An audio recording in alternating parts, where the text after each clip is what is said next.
ಚಿತೆ ಚಿಂತೆ, ಚಿಂತೆ ಚಿಂತೆ ಚಿಂತೆ ಅಂತ ಹೇಳ್ತಾರಲ್ಲ, ಇದು ಎರಡಕ್ಕೂ ಇರೋದು ಒಂದು ಸೊನ್ನೆ ವ್ಯತ್ಯಾಸ ಅಲ್ವಾ.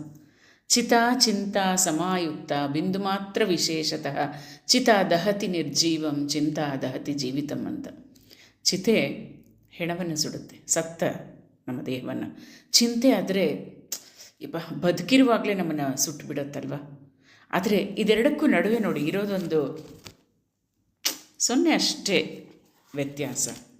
ಸೊ ಚಿಂತೆ ಯಾಕೆ ಮಾಡಬೇಕು? ಚಿಂತೆ ಮಾಡೋದ್ರಿಂದ ಏನಾದರೂ ಪರಿಹಾರ ಇದೆಯಾ? ಯಾವುದಕ್ಕಾದರೂ ಪರಿಹಾರ ಸಿಗುತ್ತಾ? ಖಂಡಿತ ಇಲ್ಲ ಅಲ್ವಾ. ಸೊ ಆಧ್ಯಾತ್ಮಿಕ ಧೀರತೆಯಿಂದ ಚಿಂತೆಯನ್ನು ಬಿಟ್ಟು ನಿಶ್ಚಿಂತರಾಗುವುದೇ ಪರಮ ಆರೋಗ್ಯ ಅಂತ. ಆದರೆ ಎಷ್ಟು ಜನಕ್ಕೆ ಇದು ಸಾಧ್ಯ? ಇದು ಯಾಕೆ ಹೇಳ್ತಾ ಇದ್ದೀನಿ ಅಂದರೆ, ಯಾರೋ ಬಂದರು ತುಂಬ ಚಿಂತೆ ಚಿಂತೆ ಚಿಂತೆ ಅಂತ. ಹೌದ್ರಿ, ಜೀವನ ಎಲ್ಲ ಚಿಂತೆ. ಬೆಳಗ್ಗೆ ಎದ್ದರೆ ಅಲ್ಲ, ರಾತ್ರಿ ಮಲಗುವಾಗಲೂ ಬೆಳಗ್ಗೆ ಏನು ತಿಂಡಿ ಮಾಡಬೇಕು ಅಂತ ಚಿಂತೆ. ತಿಂಡಿ ಮಾಡಿ ಮಕ್ಕಳನ್ನೆಲ್ಲ ಕಳಿಸ್ತಾ ಇರೋ ಹಾಗೆ ಗಂಡ ಮಕ್ಕಳನ್ನ, ಮಧ್ಯಾಹ್ನದ ಅಡುಗೆ ಮತ್ತು ರಾತ್ರಿ ಬಿಸಿ ಬಿಸಿಯಾಗಿ ಏನು ಮಾಡಬೇಕಪ್ಪ. ಅಯ್ಯೋ, ಇದಕ್ಕೂ ಚಿಂತೆ ಮಾಡ್ತಾ ಹೋದರೆ ನಮಗೆ ಆ ಚಿಂತೆಗೆ ಒಂದು ಕೊನೆಯೇ ಇಲ್ಲ ಅಲ್ವಾ. ಸೊ ನೆನ್ನೆದು ನೆನ್ನೆಗೆ, ನಾಳೆದು ನಾಳೆಗೆ, ಇವತ್ತಿಂದು ಇವತ್ತು, ಈಗಿಂದು ಈಗ, ಈ ಕ್ಷಣ ಅನ್ನೋದನ್ನು ಸ್ವಲ್ಪ ನಾವು ಅರಿತು ಈ ಚಿಂತೆಯಿಂದ ದೂರ ಇರೋಣ. ನೋಡೋಣ ಹೇಗೆ ಬಾಳ್ಬಹುದು ಅಂತ. ಕಷ್ಟ ಆಗಬಹುದು, ಆದರೆ ರೂಢಿ ಮಾಡಿಕೊಂಡ್ರೆ ಆರೋಗ್ಯ ನಮ್ಮದಾಗುತ್ತೆ. ಚಿಂತೆ ಮಾಡಿ ಮಾಡಿ ತಲೆಯೆಲ್ಲ ಬಿಸಿಯಾಗಿ ಹೋಗುತ್ತೆ ಅಂತಾರೆ.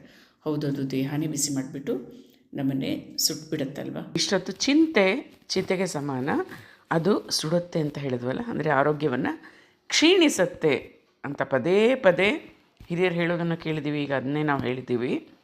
ಇದು ಅನುಭವದ ಮಾತು ಏನು ಹೇಳಿದ್ದು ಅಂತ. ಆದರೆ ಬೇರೂರಿದ ಮಾನಸಿಕ ಒತ್ತಡ ಇರುತ್ತಲ್ಲ, ಅದು ಕೋಶೀಯ ಹಂತದ ಸೆಲ್ಯುಲರ್ ಲೆವೆಲ್ನಲ್ಲಿ ವಯಸ್ಸಾಗೋದನ್ನು ವೃದ್ಧಿಗೊಳಿಸತ್ತೆ ಅನ್ನೋದನ್ನು ಎಲಿಜಬೆತ್ ಬ್ಲ್ಯಾಕ್ಬರ್ನ್ ಕಂಡುಹಿಡಿದ್ರು. ತೊಂದರೆಗೊಳಗಾದ ಹಾಗೂ ನಿಂದನೆಗೊಳಪಟ್ಟ ಹೆಣ್ಣು ಮಕ್ಕಳಲ್ಲಿ ಅವರು ಈ ಕ್ರೋಮೋಸೋಮ್ಸ್ ಅಂತ ಹೇಳ್ತೀವಲ್ಲ, ಅದನ್ನು ಸ್ಟಡಿ ಮಾಡಿದರು. ಕ್ರೋಮೋಸೋಮ್ ವರ್ಣತಂತು ಅಂತೀವಲ್ಲ, ಅದರ ತುದಿಯಲ್ಲಿ ಟೀಲೋಮಿಯರ್ ಅಂತಿರುತ್ತೆ.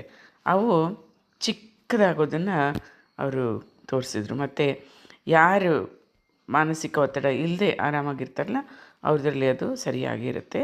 ಅವರ ಸಹೋದ್ಯೋಗಿಗಳೊಂದಿಗೆ ಸೇರ್ಕೊಂಡು ಮಾಡಿದ ಈ ಸಂಶೋಧನೆಗೆ ಈ ತ್ರಿಮೂರ್ತಿಗಳಿಗೆ ನೋಬೆಲ್ ಪ್ರಶಸ್ತಿ ದೊರಕಿತ್ತು. ಇವರು ಎಲಿಜಬೆತ್ ಅನ್ನೋರು ಆಸ್ಟ್ರೇಲಿಯಾದ ಮೊದಲ ನೋಬೆಲ್ ಪುರಸ್ಕಾರ ಪಡೆದಂತಹ ಮಹಿಳೆ ಅಂತ. ಅದಕ್ಕೆ ನಮ್ಮ ಮನಸ್ಸನ್ನು ನಾವು ಸಂತೋಷವಾಗಿ ಇಟ್ಕೊಳ್ಳೋಣ. ಚಿಂತೆ ಮಾಡಿ ಪ್ರಯೋಜನ ಇಲ್ಲ, ಚಿಂತೆನ ಕಡಿಮೆ ಮಾಡಿಕೊಳ್ಳೋಣ.